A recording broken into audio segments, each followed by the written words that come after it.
Cependant, dit Jésus, ne vous réjouissez pas de ce que les esprits vous sont soumis, mais réjouissez-vous de ce que vos noms sont inscrits dans les cieux.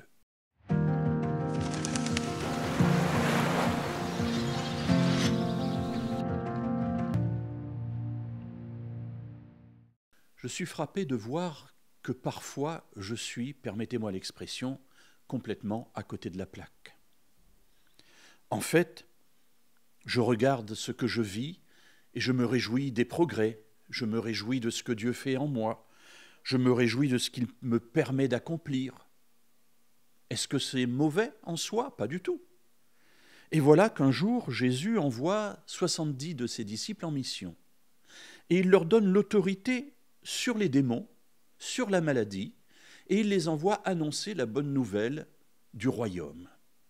Alors les disciples s'en vont, et quand ils reviennent, ils disent « Mais Seigneur, même les démons nous sont soumis !» Et Jésus les reprend.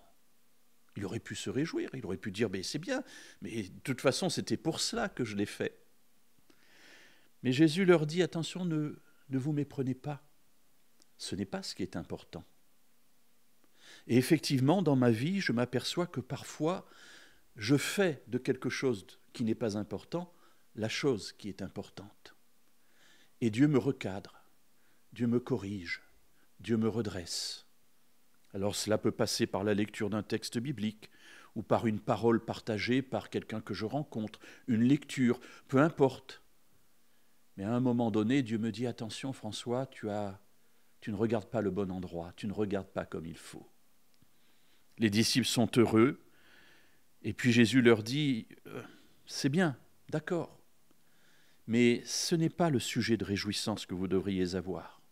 Parce que si les esprits vous sont soumis, c'est parce que moi, je vous ai donné cette autorité. En revanche, ce qui vous concerne, c'est de vous poser la question de savoir est-ce que vos noms sont inscrits dans les cieux. » Et là, ça me remet tout de suite droit. Ça me remet tout de suite d'aplomb. Oui, je peux me réjouir de ce que Dieu fait par moi ou de ce que j'arrive à faire avec Dieu.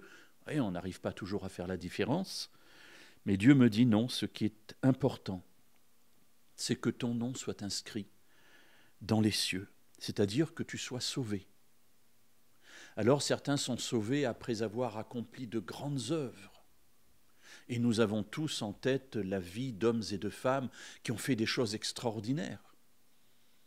Mais vous savez que le brigand sur la croix est sauvé lui aussi.